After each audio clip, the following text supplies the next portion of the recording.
Hi, how are ya? I pretty much just woke up at like freaking 11:30. Oh, it's almost 1. Okay, so that's how that plotted out. I'm just gonna have a lazy weekend. I don't have a whole lot of plans really. I'm just kind of chilling. So, I actually just on a whim, I wanted to do a video that I've been meaning to do for a while, and I have no notes or anything. I'm just gonna go ahead and do it.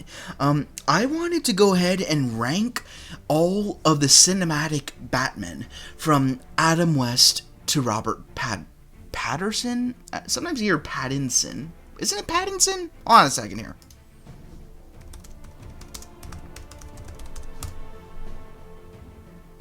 It is Pattinson. Yeah. They misspelled his name. It's Pattinson. Don't make me feel confused. I'm an old senile man. I can't afford to be confused. Well, anyways, this is a list of 7 cinematic Batman. I had to add Adam West, though, because he did have a movie. And before I get into this, a few caveats. Firstly, honorable mention to the original 2 black and white Batman, who I don't even remember their names, and also I've never seen the serials that they're in, and that's just the thing, they were in serials, they weren't really in movies, so I guess on that caveat alone, they wouldn't really count. If they were here, they wouldn't be too particularly high, but that's a segue into my second point. I'm doing this list just based on how much I like these different Batmen. It has nothing to do with the movies necessarily. It's just how much I like the actor in the role, how much I love the look of the Batman themselves, just how I like them in that little bucket. And nothing to do with the films necessarily, although I might teeter a little bit into that. And that being said, I don't know how this is going to turn out, which is why I wanted to do it. But I do have a certain hunch for one particular Batman here, or 2 rather, where I already know where they're going to be, and you ain't gonna like it. But again, this is solely subjective. Batman is interesting because I don't think there's a definitive one. They're all so different, all interpreted by different creators during different points in history, because he goes so far back, and that's what makes him so damn cool. There's so many different interpretations of him. Everyone's got their favorite, almost like James Bond and Spider-Man, right? I don't know James Bond too well, so I couldn't do a list on that, and there's only like really 3 big Spider-Men, so that would be a really short list. But I mean, if you want one, I could do that too someday, but that wouldn't be very long. But yeah, it's subjective, and I know for a fact you're going to disagree with multiple entries, placements on my list here. And first of all, that's fine. And second, I hope that however I ramble on about these different Batmen, that you get some new insights and maybe you learn a little something, and maybe you can teach me something I didn't even consider in the comments. So that being said, let's just hop right into it. They are in not chronological order. We need to move Bale right behind Affleck here. There we go. Wait, no, that was how did Clooney hop over there? There you go. Stay where you belong, Clooney. Yeah. So we got. Let's just review who's here. We got Adam West from the Batman 66 movie and the show, which I'm still working through. It's so long. Michael Keaton from Batman 89 and Returns.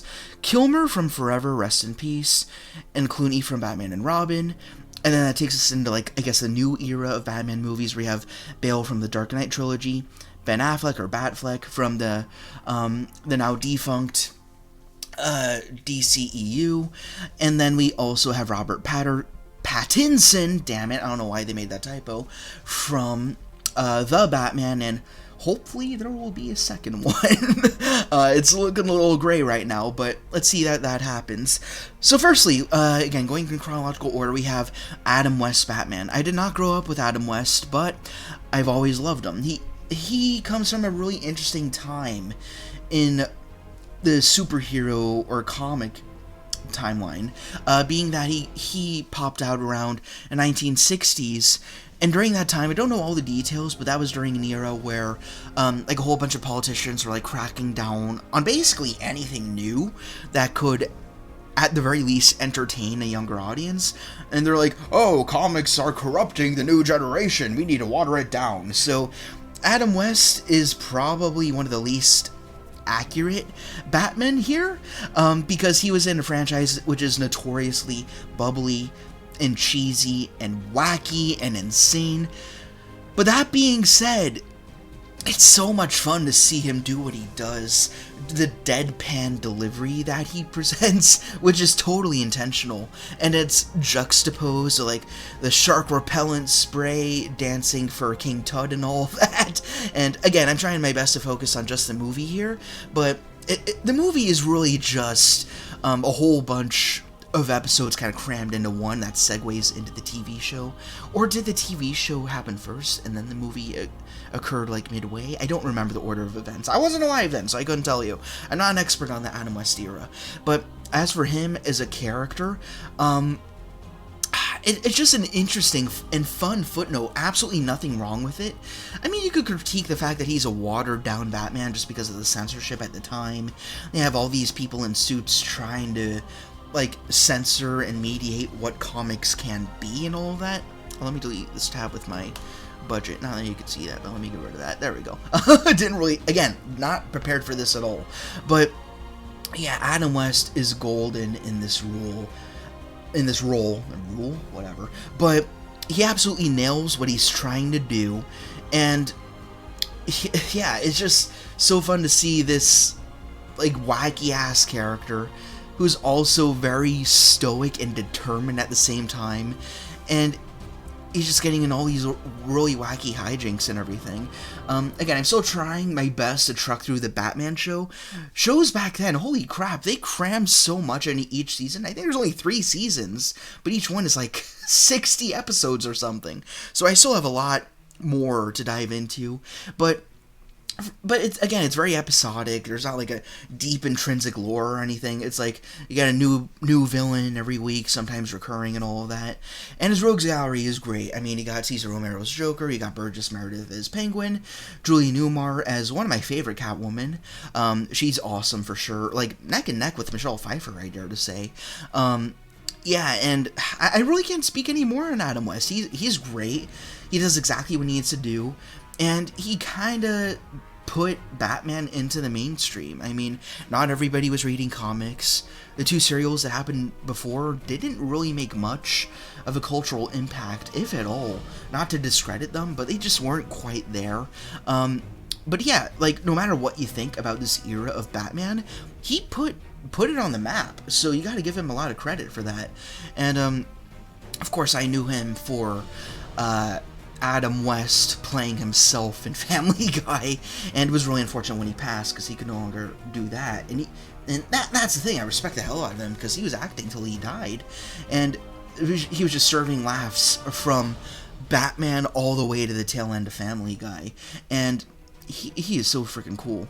And this isn't totally related, it's kind of tangential. I'm also a big Kick-Ass fan. I love the first movie, and the second one, kind of off and on. It's a weird one, but it's enjoyable enough, I guess. But when Nicolas Cage portrayed Big Daddy, he didn't talk very much when he was that alter ego, but when he did, he was specifically riffing off of Adam West's portrayal as Batman. And then you got this guy running around with guns and stuff, killing people, and that was so funny. But that's just an example of how this particular iteration of Batman had such an impact on pop culture, and still does to this day.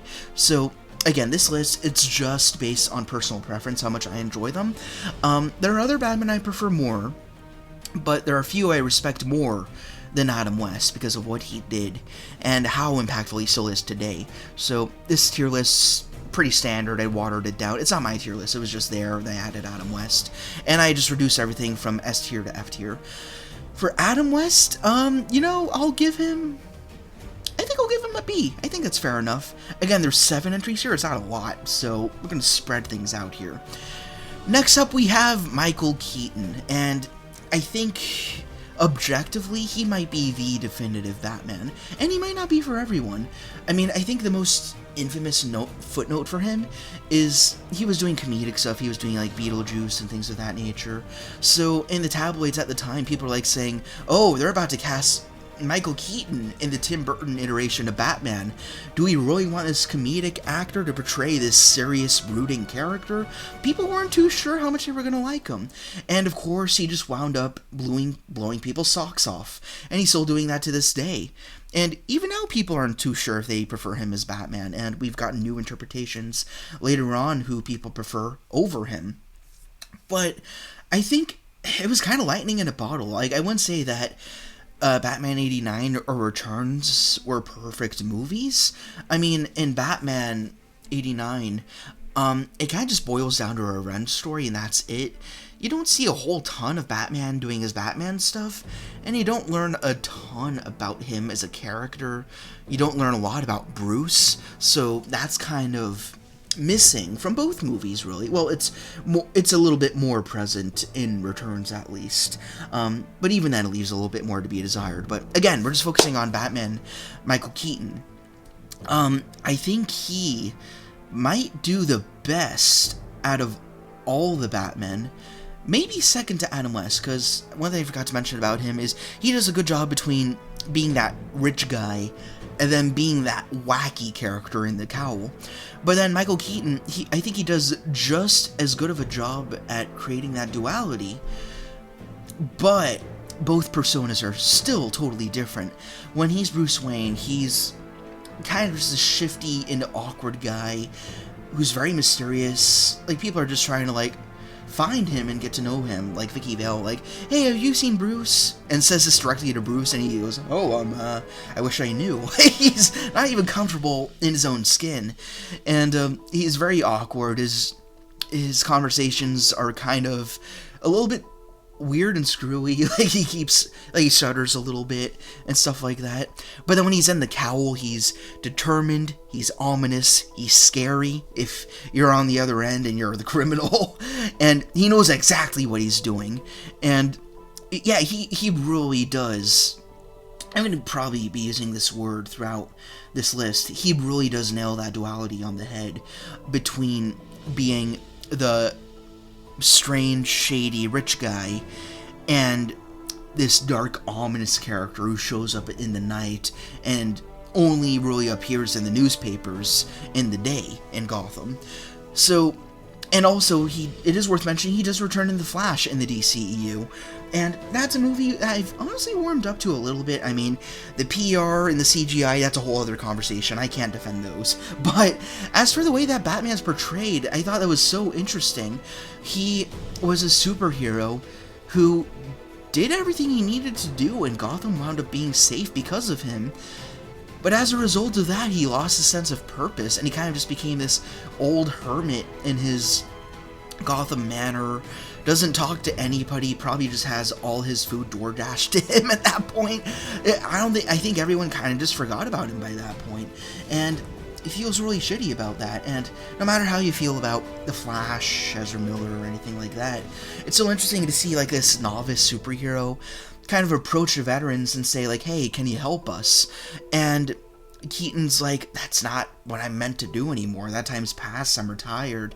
But then at a certain point, he comes around and he's like, all right, let's go for one last shot. Let's relive the glory days one last time.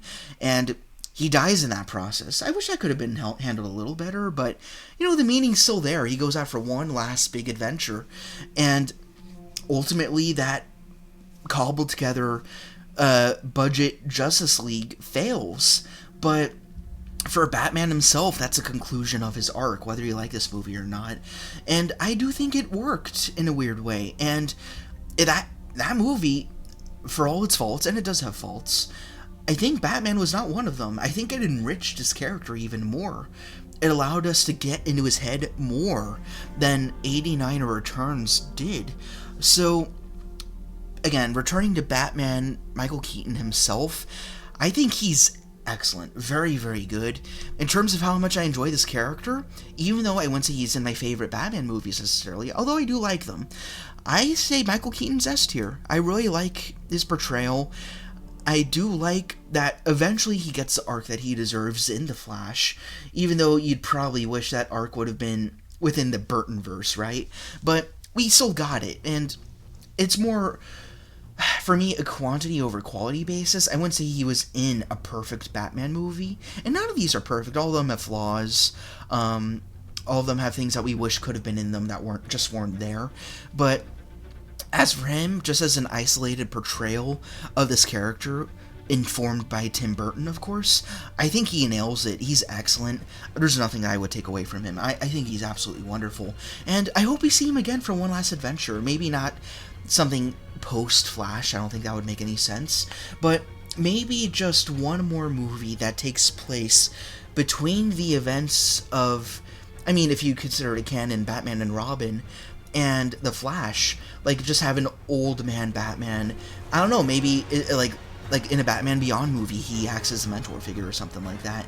And maybe, Terry McGinnis, he's the new Batman, and Keaton trains him up to be that Batman, and he's protecting the city now.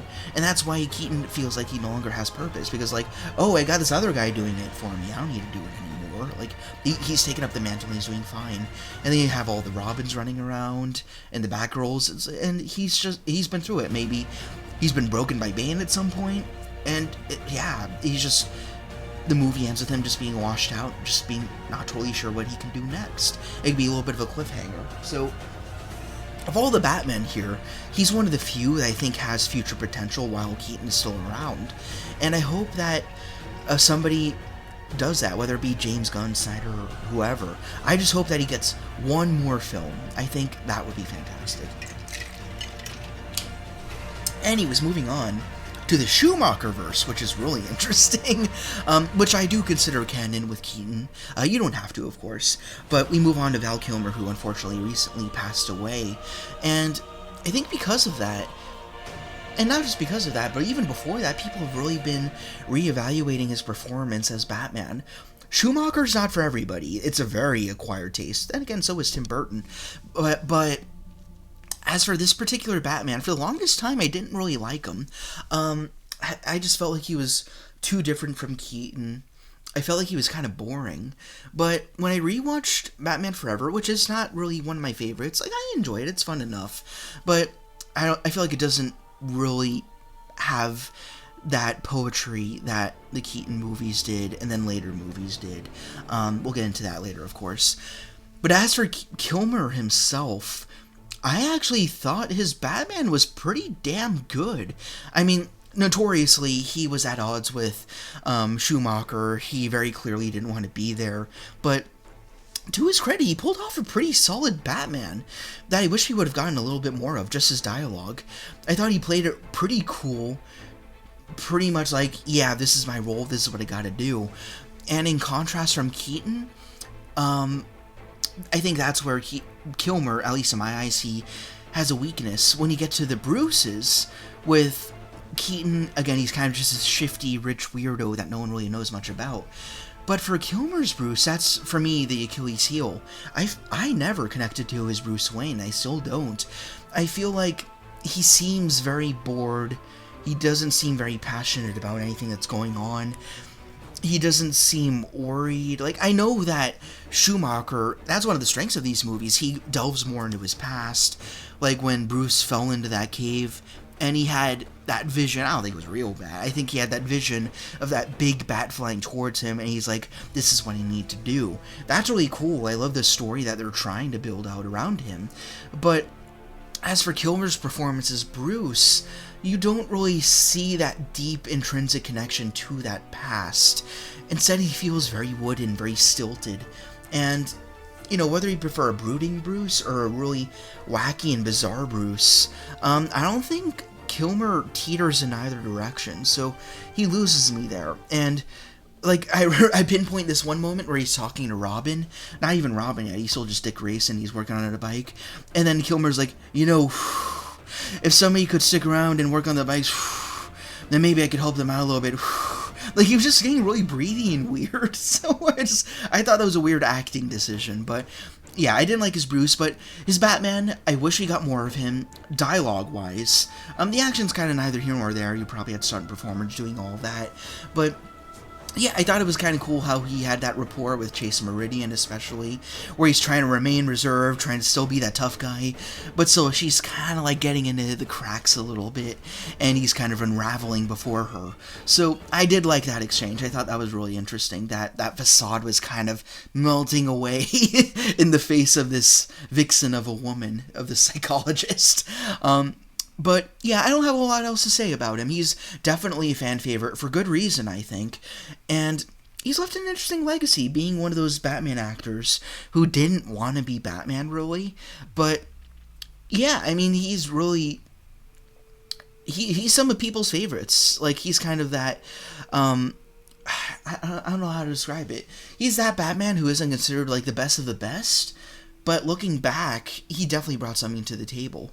So, again, just in terms of how much I enjoy watching him, the thing is about Adam West, I love him a lot, but he's kind of just doing the same thing every episode. Not his fault at all, but there's not a whole lot of complexity to him.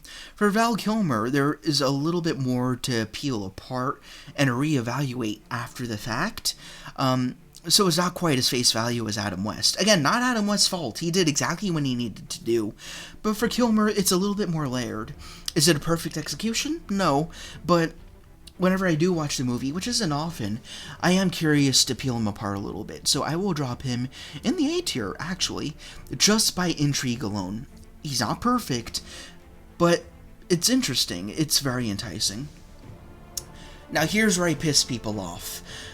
For those of you who do not know me, I am a huge Batman and Robin buff. I love Batman and Robin a lot. It's my favorite Batman movie. And again, I know that's like sin saying that. Like, it's absolute sacrilege. Like, in the world of Dark Knight, Batman 89, even the Adam West movie, how is Batman and Robin your favorite? I did a whole podcast on that, an hour and 20 minutes. I had all my notes going. If you want to see that, it's on my player display channel in the description, but I won't burden you with all my little like theories and stuff about why I love that movie so much. Objectively, I love that movie, not just as a guilty pleasure, not just to laugh at it, but for one reason why I do love that movie is because of George Clooney, who notoriously did not want to be Batman. He wanted nothing to do with it. To this day, he apologizes for having been Batman. But that's the thing about his performance. He was bored, he was uninterested, it was obvious. But in a weird twist of fate, it worked. The thing is, I mentioned this in my podcast I did before. Again, if you think of Keaton, Kilmer, and Clooney as all being the same guy, at this point, we're 4 movies in, things are getting more wacky, the villains are becoming more bizarre. And at this point, if you're just thinking about this all being the same guy, even just like Keaton just moving further along in the quadrilogy, at this point, here we are with Batman, and he's just getting too old for this shit. He's bored of it, he's been through it, he knows exactly what he needs to do to just get rid of these villains, just take them off the map, and all of that, and he's just like, been there, done that, fine, let's just get through it. And I don't know, that's another interesting interpretation of the character, even if it wasn't intended. So I actually really love Clooney in this role. And also, on the other side of the coin, no reference to Two-Face, he's not in this movie, except for his cameo in Arkham Asylum, where you have his outfit, which is pretty clever. But on the other side of it, you have Bruce Wayne, you have the arc with an ailing Alfred, and also Mr. Freeze. And this is one of those areas of the movie that I think is actually really great, and people keep getting trapped in the puns and the Schumachery nature of this movie, and they just instantly discredit it. They say, it's awful, I hate the jokes, I hate the campy portrayals and all that, I don't like that the Adam West vibe is brought back and amplified, which I love personally. But because people just write this movie off so quick, they don't realize the strengths that this movie has. This movie opens, and pretty much immediately you realize, oh crap, this Alfred, he's sick, there's something wrong with him. And juxtaposed with that, you have Mr. Freeze, who's trying to take care of his wife, who's in, like, cryostasis. And this is a little far-fetched, but I'll admit, but both Alfred and Freeze's wife are suffering from the same illness, and Batman knows this, and he realizes that, hey, I could save a whole lot of lives here. And this is about, again, if we're just thinking of all these four Batman as being the same guy, this is a Batman who has killed a lot of people. Keaton, he's killed a lot of goons. He technically killed the Joker. He could have saved Penguin. And then even Kilmer, sorry, I'm getting all my case confused. He did kill Two-Face. He killed Two-Face. Kind of did it for Robin, which is another interesting point within that movie. So again, if we're thinking of all these four Batmen as one guy, then we get to Clooney's Batman. By that point, this is where this Batman gets an arc, where he's like, I don't have to defeat the villain. I can actually redeem them. And if I do that, I could save several lives.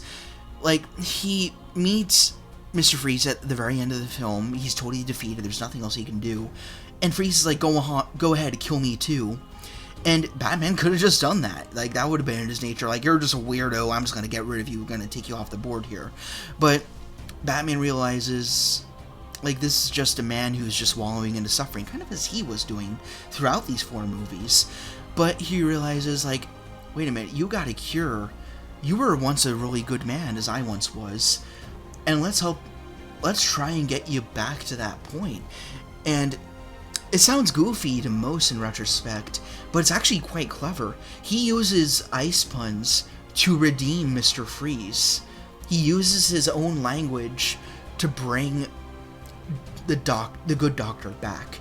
He says, "You're still there, Victor, buried deep within the snow." It sounds really wacky, but within the context of the movie, it totally works. And he's able to appeal to Mr. Freeze and say, like, you're not lost, it's never too late. You can still fix what you've done and help people too. And in that, he redeems Mr. Freeze. That's one life saved. We can assume he continues research on his wife, so that's another life saved. And then he brings back Alfred and manages to maybe not cure him completely, but treat him. And that's some progress. So that's 3 lives that Batman just saved, which is pretty insane. But then again, Mr. Freeze is put in the same cell as Poison Ivy and probably beats snot out of her after what she did. But that's aside from the point. Maybe he deserves a little bit of quick revenge. That's okay. But yeah, I really like this Batman. I really love him. And then he returns back, spoiler, as a cameo in The Flash, which is kind of wacky and kooky. I'm sure he just came back for the paycheck. I don't think it's because he was like, hey, I want to be Batman again for one last time. I think he's done. I don't think he's going to come back, which saddens me, but I'm sure no one else wants him back either. But I love George Clooney a lot. I really do. And because I don't think he gets a fair shake, and again, this is just going off my interpretation of the character, even though no one else sees eye to eye with how I view him. Oh man, he's an S tier. I love George Clooney's Batman for those reasons and more. Even though, again, he wasn't trying to be good. He wasn't trying to be a next step. I wouldn't say he's better than Michael Keaton's Batman, but I think he is just as good in terms of bringing a new idea to the table. Being an older, experienced Batman who's so deep-set in his ways, but then come around the proper events, the proper villains, the proper circumstances, he has a chance to be a better man, while at the same time redeeming someone else and saving more lives, and he takes that opportunity. So I really love that. Would I put him above Michael Keaton? I don't think I can do that. I think that's crazy. But now I'm thinking about Kilmer and Adam West again. I actually think I'm going to go ahead and swap them, because I do prefer Adam West over Kilmer. Kilmer's very interesting, but at the same time, Adam West is more concrete within that era. With Val Kilmer, there's still a lot of gaps, I think, and a lot of lost potential here. And his disinterest was a lot more apparent than it was with Clooney. With Clooney, I thought he had a much stronger story built around him, which, again, is very hard to see under the neon lights and all the puns and stuff. I get it, but the story is so much stronger than it was with Kilmer. And Clooney's relationship to all the villains, I thought was a lot more palpable. So, but again, I won't go into that. That's what I went into on the podcast. So, I'm going to continue here with these last three Batman over here. Three Batmen, excuse me. So now we move on to Christian Bale. This is a lot of people's absolute favorites. And of course, this is where people say this is where the best ever comic book movie was ever done, being The Dark Knight. And then you have the two bookends being Batman Begins and The Dark Knight Rises. Unfortunately, as I've said before, I'm not a Christopher Nolan guy. I almost never enjoy his movies. I think the only one that I did like was Man of Steel, and even then, I don't think he had full creative control on that, because I think Snyder was there too. I don't know what the relationship was there, but I really do not love the Christian Bale Batman movies. I just never really got them. Like, they have great elements to them, sure, like great performances. I mean, Heath Ledger, obviously.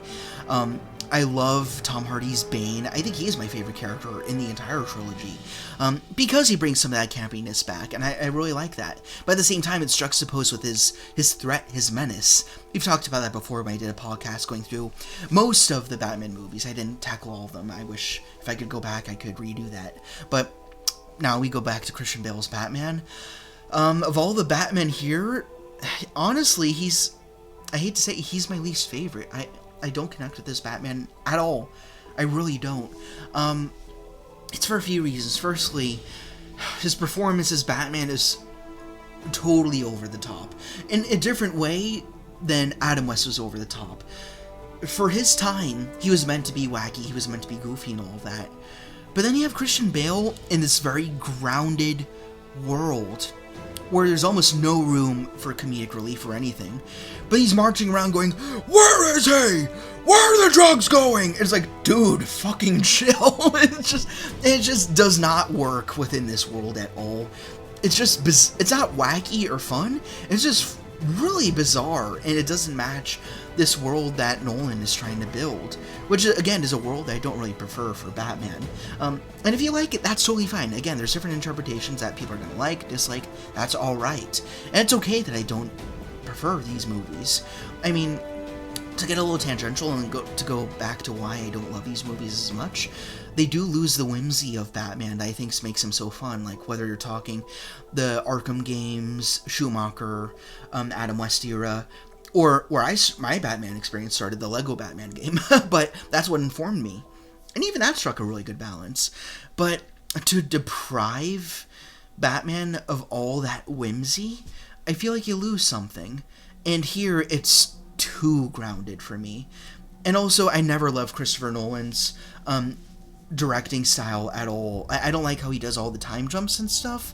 I think he has some really great ideas, but the way that he constructs his movies, it just comes off as really pretentious and confusing, and I wish I could enjoy them more. Like, even Oppenheimer, my dad and I, we sat down to watch that movie, because we heard such good buzz about it, and at least for me, I really wanted to love Oppenheimer, but I just couldn't because the direction was so everywhere. If he just told it linearly, chronologically, in a straight shot, I probably would have enjoyed it a lot more, but I just couldn't because everything was just hopping back and forth, and I can't follow that, and that funnels into the Dark Knight movies as well. Again, I'm not discrediting them. I'm not saying they're not good. They're just not for me. I really can't get behind them, and because the directing is so not my taste, it's really difficult for me to objectively analyze Christian Bale as Batman. I already don't like his Batman, and his Bruce never really did much for me. I mean, that again, he kind of just falls into the Christopher Nolan tropes of how everyone speaks so intelligently, everyone talks like a book, and everyone speaks face value, like, oh, this interesting idea over here, what if, like, how would that impact the city? How can we attack it? What if you become something that you're not supposed to become? Like, they're directly reading off the themes of the film. It's very much tell, don't show. I know I'm kind of reversing that. But because of that, Batman also gets trapped into those into what Nolan is trying to do with all the rest of the characters, and it becomes really hard for me to analyze him, because everyone's written the same. Like, Inception's another one. Everyone's kind of just, like, talking like they're a philosopher, and I studied philosophy. I'm a freaking philosophy major. My plaque is right there. But yeah, I just find these movies they make it impossible for me to properly gauge individual characters. The only place where I am having fun is with Bane, honestly. But yeah, Batman just gets lost in this archetype that Nolan injects into every single character, where they just keep talking in this way where they all just feel the same, and I can't do it. I have no connection to Bale. I also don't like his acting in general, in any role. It's just like this ego that he has kind of seeps into any role that he plays as. I get it. I'm pro separate art from artists. I'm all about that. But I don't know. There's just this obnoxiousness that kind of just like melts out from everything that he does. And I just don't enjoy him at all. So again, in terms of just enjoyability, again, not taking away from his performance, there are redeeming qualities, I'm sure. I just can't see them. I have to give him an F. Again, like, those were the two big opinions here. George Clooney an S, Christian Bale an F. I knew those were going to happen.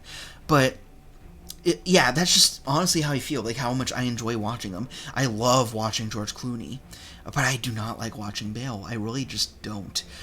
Anyways, moving on. We have a lot of people's favorite Batman, and I totally get it in this case. We have Ben Affleck in the DCEU. He first appeared in Batman vs. Superman: Dawn of Justice, which is... I enjoy watching it enough, but it's definitely half-baked. I think it's definitely missing some things. Then he was in Justice League, which I've never seen, though I did take the time to see the Zack Snyder Justice League, which was an interesting one. And then he showed up briefly in Suicide Squad as a cameo. Then he cameoed again in The Flash, and then maybe he appeared a few other times I'm not noting here, but he showed up a lot. And that's something that bogs it down a little bit for me straight away, the fact that he's in the cinematic universe. I don't love the DCEU or the MCU. I prefer just the isolated stories that focus on a single character and their environment and the rogues gallery. AKA, like, Keaton / Kilmer / Clooney Batman, 3 Batman within the same world. Again, they're one guy to me. And then the Tobey Maguire and Andrew Garfield Spider-Man. I love it when it's just isolated universes. I prefer that. When you're looping in so many characters at once, I get it. That's something that people really want, and it has been done well. For me, it just gets too confusing. It just gets so muddy. So for Ben Affleck, I saw Batman vs. Superman in theaters. It was really hard for me to enjoy that character because he never had that Batman movie. That movie that was just devoted to him, where he started. If not that, then where he is at a point where he's like this wiser, older, grittier Batman, right? I wish we would have gotten that. I love him so much more. But he starts in a crossover, and we don't even know this Batman yet. And then he gets in every other movie that happens after that, he's surrounded by so many other characters, and it's so hard for me to just focus on him and his own merits. But that being said, he is a show stealer. One of the really great things about him is he might be the most comic accurate Batman of everybody here. He's directly influenced by the Dark Knight Returns Batman. And I can't really speak to the comics. I'm not a comic reader, so maybe I lose a little bit of credibility. I'm a movie guy, that's just how I am. But the thing about Ben Affleck's Batman, he's very comic accurate in terms of appearance, and from what I've learned, in terms of the personality too. Just this older, grittier, beefier Batman. And he definitely has the best action out of all these Batman, for sure. The warehouse scene is one of the best Batman scenes that we've ever seen, and it's really cool. And I love how creepy Zack Snyder makes this Batman. Like, the first time we meet him, like, these cops are, like, on this crime scene, they're just, like, talking about the Bat in whispers, and then when they see him, he's not, like on top of a building, like, looming over them or anything, which would still be pretty cool. Or where you see him out of a window or anything like that. He does, pun intended, the most batshit thing. A cop turns around, and he's huddled up in the corner of a ceiling. like just up there. And it's so fucking creepy and bizarre. I think that's the first time Batman's been actually scary. And actually felt like that monster that people view him as. I thought that was excellent when Batman does show up. And again, the warehouse scene, and then yeah, and that's why I could say he's always intimidating as Batman. Definitely gets watered down in Flash though, but that's a whole other conversation.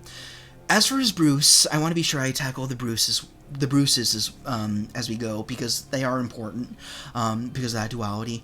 His Bruce is fine. I think it's okay. Again, I'm so accustomed to Keaton and Clooney in particular having that more weirdo Bruce, but here he's more stern, more rigid, which is serviceable enough. It works. Again, he's older here. He knows what he is at this point. So I guess it's okay. It's not my preferred type of Batman, but in terms of where he is at this point in his own story that we don't really see, I accept it. It makes enough sense. It works. And then later on, again, I don't prefer team-up movies as much, but in Zack Snyder's Justice League, you do see him become that leader. You see him bringing everyone together, and that's what he's supposed to do. That's what he does in the comics. That's what he does in the show, in the cartoons, which I'm trying my best to brush up on, since they were just a little bit before my time. But he does serve that role well, so he's fine. But for me, what's most important is what he does under the cowl, and I think he brings a lot. So he's not my favorite of favorites, but I'd say he's up there, certainly. So where would I put him? Definitely not an S tier for me. I love Adam West a lot. I'd say he's an A tier or a B tier, probably. You know what? I'd say B tier. Because I think both he and Kilmer bring something really great to the table. I think both of their Batmans are very good, but I do think their Bruces are quite weak. I mean, I don't think Ben Affleck's Bruce is weak. It's just not my preferred Bruce. But I think Kilmer has one of the weakest Bruces that I've seen personally. Again, feel free to let me know what you think about that in the comments, but for me, it just never clicked. He has a very good story around him, but I just don't see that character connecting. So, and I get very anal about where I put people on tier lists. Like, I don't just like drop them in B and leave it there. I'm like, alright, if I got two characters in B, who's going to be the higher B, right? Who would I prefer to watch? I feel like that's the issue. Ben Affleck's been so oversaturated throughout so many films. It's kind of an upheaval. And Val Kilmer, it's so much more easy. He's just in Batman Forever, and then it's one and done. But getting through the Bruce sequences is such a slog for me.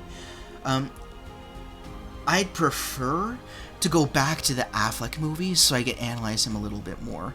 For Kilmer, I think I'd pretty much know where I'd stand, but if I were to go back, I'd rather rewatch all the Ben Affleck movies, although Justice League is a slog, it's so long, but overall, he is stronger than Kilmer, for sure.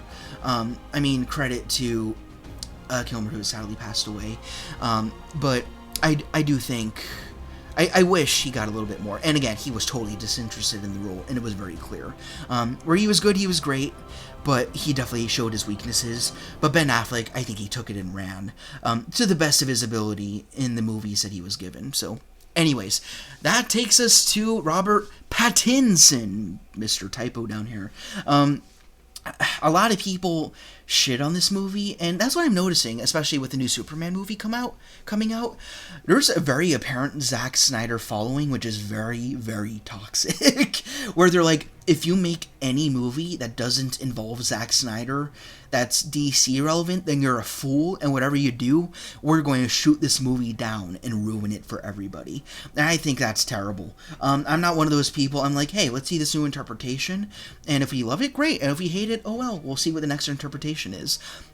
I'm always looking forward to seeing what comes next, and I might be skeptical, I might be a little concerned, but I'm like, hey, let's check it out. At best case, it'll be amazing, it'll blow our socks off, or we'll just have some fun. If it sucks, then oh well, we move on to the next director, actor, portrayal, whatever have you, and see what comes next. that could be said about the Batman. I wasn't too sure what was going on. I remember the original teasers of just Pattinson in the cowl under the red lighting, and I was like, okay, let's see how this goes. Not totally sure.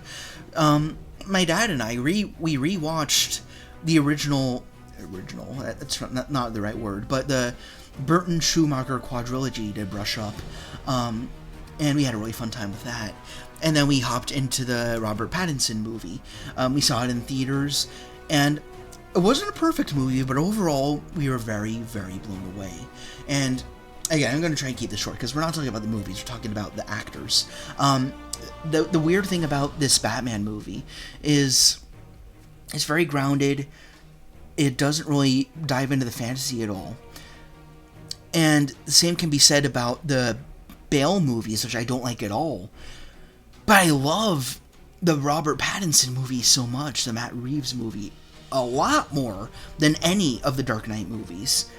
And it might just be as simple as trying not to get too overly thoughtful and philosophical, and also being linear, playing it out step by step, and I was able to follow the mystery. So I love this movie a lot more than any of the movies in the Bale trilogy. So that being said, here we are with Robert Pattinson, and he brings out a brand new type of Batman that we haven't really seen before.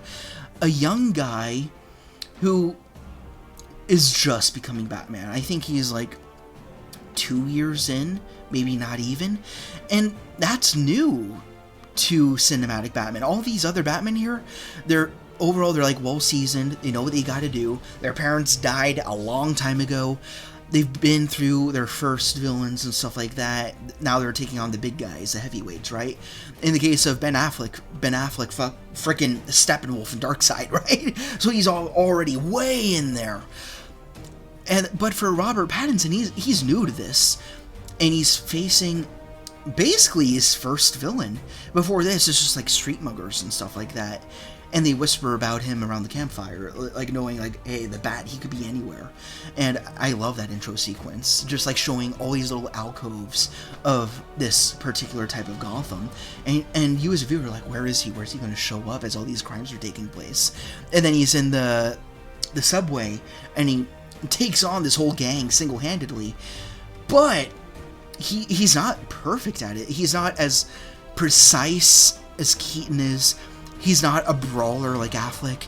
He stumbles. He gets knocked down. He gets back up. He's clumsy. He's new to this. But that's what makes him so interesting. Because he's new to being Batman. Batman isn't really a concrete idea. And people don't even call him Batman. They just call him the Bat. I don't even think he calls himself Batman at this point. He's not totally sure what he's trying to do yet. And that's what makes him so fascinating. And as for Robert Pattinson, what makes this movie so cool is everyone just thought of him as the Twilight guy, right? Just that shiny vampire. And he was. And I don't think to this day he's particularly thrilled about having been in that really sappy saga.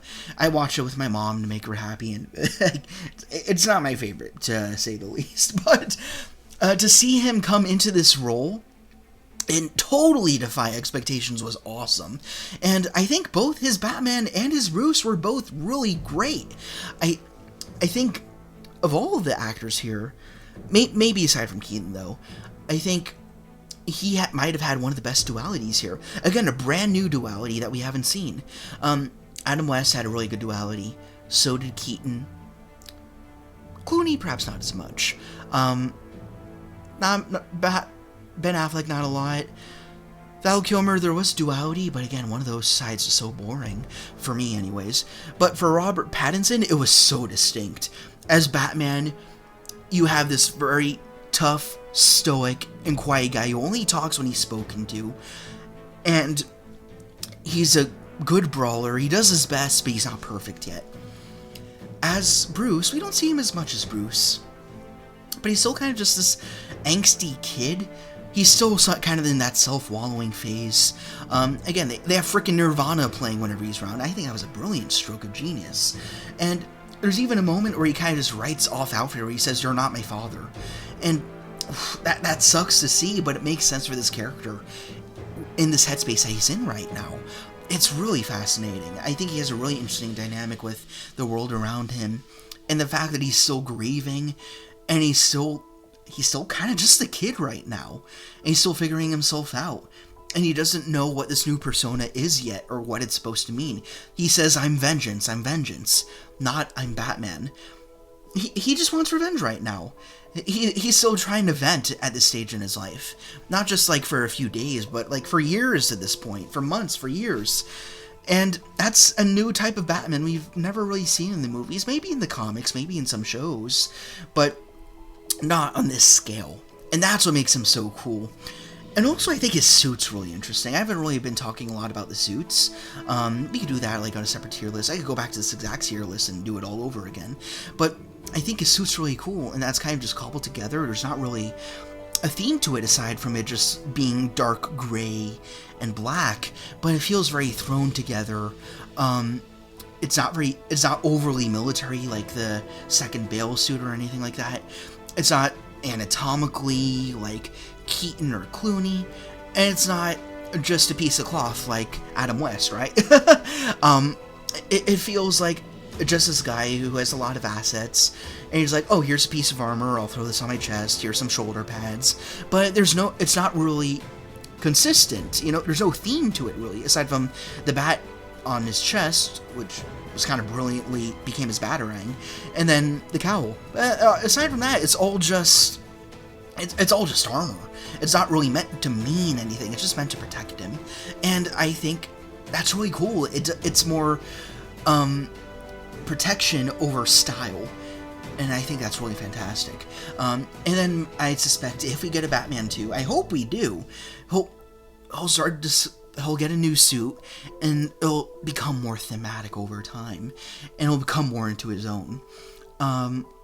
Yeah, he's a really good character. Also, the way that the Riddler is such a perfect foil to Batman, and that they were both orphans, but one of them was much more highly privileged, and the other one lived in these horrible, depraved conditions, just huddling around other orphans for warmth, because it's so cold, and they have such a fascinating dynamic. I really love this movie.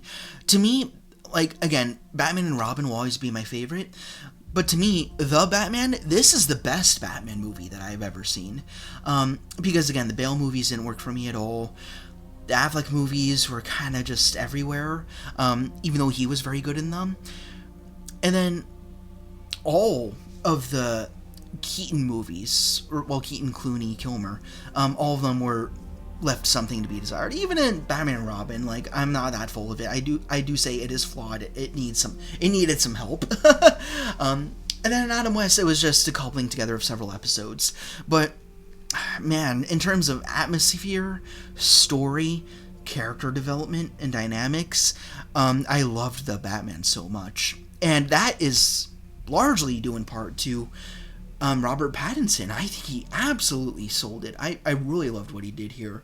They totally leaned into that angsty vibe. But again, we've never seen that before with this Batman. Like, how was Batman between the moments of Joe Chill killing his folks, or the Joker, depending on the continuity, and him suddenly just being in the cowl, being this guy who knows the city, everyone fears him. But here, this is him, like, just after the fact, like, right in between. And we never seen that before, and that's so interesting to me. I really love this Batman, and I want to see a lot more from him. So, I would give him... Again, there's a chance we might not see him again. I hope that's not the case. I'm going to put him above Adam West in A tier. Because I really love this guy so much. I want to see more from him. He's so refreshing, brand new. It's a perfect balance between trying something fresh, but still paying enough homage to the comics that it's believable and it's brand new. It's a new, concise vision, and I'm really excited about it. I love this movie a lot. So here we are. I know it's kind of skewed. Like, C and D are totally blank, but in terms of how much I enjoy watching these Batman, that's how I feel. So to review and sum up my thoughts, and maybe we'll rearrange as I go. Bale and F tier. I hate to do that, but like, there's nothing I enjoy about this Batman on his own. I enjoy Dark Knight Rises because it has Bane in it, and it's interesting to see Heath Ledger's Joker. I don't fully understand the character, but he does do a really great performance. But in terms of the Batman we get, I'm just frustrated. I don't like his Batman. I don't like his Bruce. I just don't like anything about this. I don't even like the suits that he wears. I'll be honest. I really don't like anything about this Batman. I wish I did. If you prefer his performance, if you prefer the movies, that's great. I'm happy for you. And let me know what you love in the comments, but I just can't do it. D and C are blank. I wouldn't say there's any other Batman here for me which is like middling, or which is worse than middling, really. I think all of them have something redeeming to them. But of all of them, I think my least preferred is Kilmer. And even that, I still enjoy watching him. I still enjoy seeing his Batman. The action sequences are pretty cool. I mean, they're nothing too special, especially now that we got Affleck in the game. But again, his Bruce really does water things down for me. Ben Affleck, I think he's definitely stronger as a character. In that particular role of being the well-seasoned Batman who's trying to bring all these heroes together against a stronger threat. And I don't love his Bruce, but I get it. You know, he's more stoic. He's more brainy, I suppose. I wish we got a little bit more out of him. I wish he was a little bit more eccentric, too, because that, in my headspace, that's just how I imagine Bruce to be. It's kind of just a little bit awkward, you know? Adam West is perfect. He's not my absolute preferred Batman, but he's perfect. He does exactly what he needs for the 60s, for that weird era where people are trying to sanitize the comics and stuff like that. And he's a product of that, but he's a damn good product, and he's hilarious to watch. Come on. I mean, anyone who writes off Adam West is a fool. I mean, it's okay to have fun with this character. I know that everyone wants the Dark Knight. I get that. But it's okay to just look back on his early roots and just enjoy it. That's okay. And that funnels into George Clooney as well, but we'll get to him in a few moments here. Robert Pattinson, I literally just talked about him, but again, just to have that young, not even Batman, just the Bat in Vengeance coming into his own, trying to figure himself out, what he's supposed to be, and that journey, I feel like we need so much more of that with these original Golden Age superheroes that have been around for so long, for like 80 years now. I think he debuted in the late 30s. So yeah, I just love that we have finally, after all these years, have this new interpretation, at least on the big screen. I think that's really great. S tier, honestly, I still struggle with S tier. I love Keaton and Clooney so much. But Clooney only gets one movie. And granted, I only love him as much as I do because of the way that I frame his portrayal in my mind. He wasn't trying to be a good Batman, but for me, he wound up being a great one. Because he's an older type of Batman, but he's just bored, he's had it, he just wants to throw in the towel at this point, but he knows that there's still more work to be done.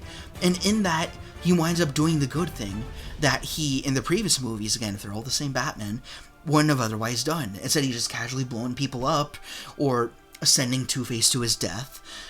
But here, he doesn't really leave anybody for dead. Well, that's a total lie. I guess Bane's not his fault. That was Batgirl and Robin's fault, leaving Bane for dead. And I don't know if it was this Batman's choice to put Ivy and Freeze in the same exact goddamn cell. I don't know, maybe Freeze, left his cell and he just broke in there. He's like, you know what? I'm gonna fuck you up here. And we don't know what comes of that. Although I really wish that we would have gotten one last scene between Freeze and his wife. I think that would have been the cherry on top. But anyways, I really love Clooney. But in terms of overall what we get from them, not necessarily the movies, but just the overall presentation and the intrigue, and what we objectively get from that portrayal, I think Keaton is the best Batman that we've gotten. The most holistic, does the best job at echoing the style of the director that he works under at this point, of course being Tim Burton. Again, I don't think any of his technically 3 movies are perfect, but whenever he's there, he commands the audience. He terrifies whoever's there. And if there's another crazy fractured weirdo who is in his presence, they call him out for it. They're like, you're no different than me. You're just as screwed up. And he's taken off guard. And that's interesting, too. And again, it's so fun to see this Batman run around killing people also. Even though, again, a lot of people are very determined to see Batmen who have the no-kill rule. And that rule's been broken so many times. But I personally don't mind that. It's okay to see Batman just exterminate people, like with that one goon in Returns, where he sticks the TNT to their dress, kicks them in a hole, and they blow up in the background. That's one of my favorite scenes from him. But yeah, he gets nuts, and that makes him fun. And there's just enough underlying story to him to make him more interesting in terms of his past and all that. I just wish he was in better movies. I wish they were more fleshed out. And it's not to say those movies were bad. They were fine. But again, they were a little early on. And they were more just interested in Batman doing Batman stuff, as opposed to who is Batman, what's he thinking about Gotham, how does he feel about the other characters around him, like in Batman Returns. They were getting close, they didn't quite get there, but as for Keaton himself, I think he is the best overall Batman. The perfect balance between the wackiness of the 60s and Schumacher, but also the grounding nature of the DCEU and Pattinson. I think Keaton is a perfect mean between extremes, and again, I hope he comes back for one movie, just one more movie, while he's still kicking, while he's not retired, because he's freaking great. Who doesn't like Keaton? Come on now. So that's my list. I was honest as I could be with it. This is how I feel about the Batman. All of them bring something to the table. Even Bale, even though he's my least favorite, all of them do something interesting. And I'm happy that we have all of them. I don't like disapprove of any of them. Like, I dislike Bale, but I'm still happy he's there because he does bring something new to the table. It's not my preference, but it's there, and obviously a whole lot of other people love him, and they'd put him at S tier above Keaton, and that's fine. That's totally good. But I think that's what makes Batman so special, that everyone has such different expectations for the character, so many different perceptions of him. For me, it like kind of hovers somewhere in between the wackiness and the seriousness. And I think Keaton and Clooney are what do that for me personally. And then Pattinson and West, they're very, very good for the worlds that they're in. For Affleck and Kilmer, they're both good enough, but again, they're kind of stuck within stories and worlds that don't really work for them. And Bale, I've talked about already. So yeah, let me know what your list would be in the comments, or at the very least, who your absolute favorite or least favorite Batmen are, and why. I'm curious to know. Let's make this a healthy conversation. Don't yell at each other or yell at me. I'm just a guy, alright? What I say isn't gospel or anything. So yeah, I hope you enjoyed this little list, and yeah, that's it. See you later. I don't know what I'm going to do next, but see you in the next video. Take care.